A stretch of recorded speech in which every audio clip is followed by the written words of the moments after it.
away when you need to. You need to point to that then, right? Yeah.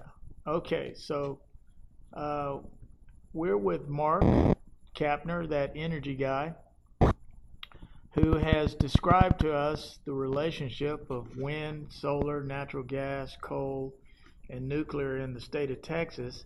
But he's been describing to us something about ERCOT. If you can explain a little bit about this ERCOT market, will help us understand what it is and how it relates to Texas. Okay, thank you.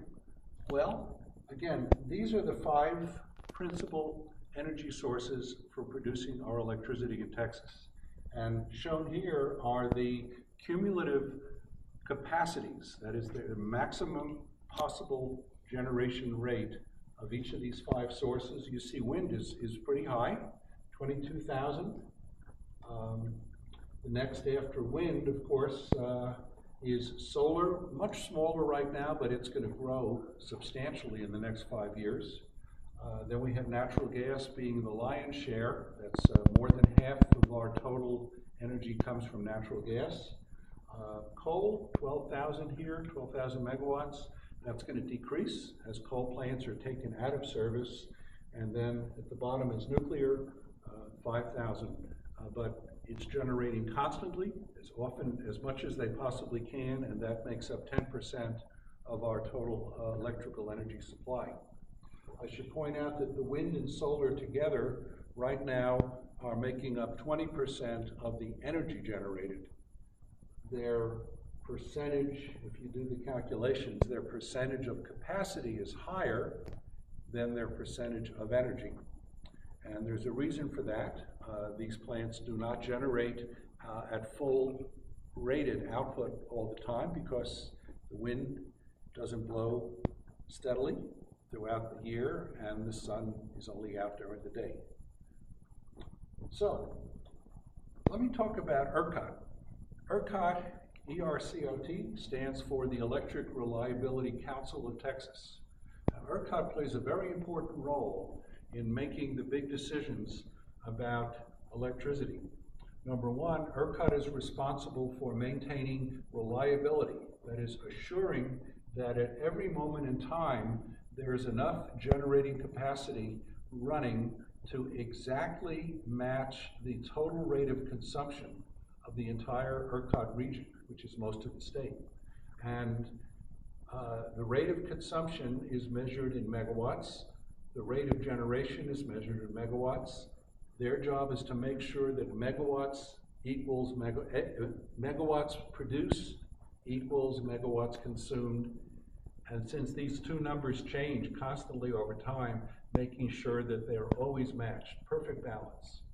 Not only that, but they also have to make sure that the transmission system, that is this tremendous grid within Texas of transmission lines, is never overloaded.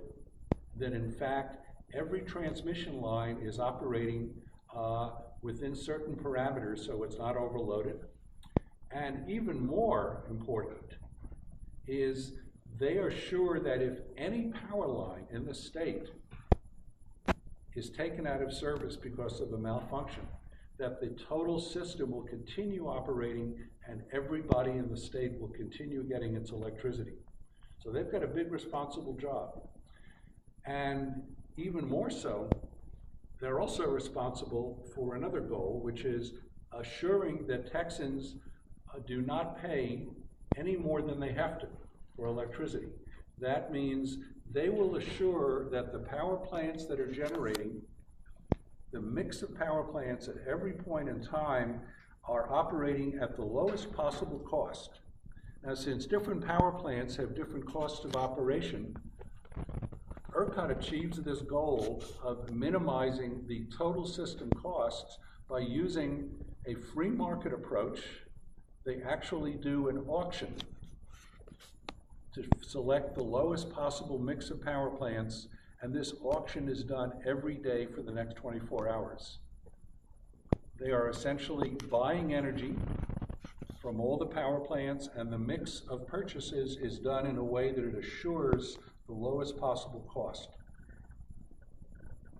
Okay.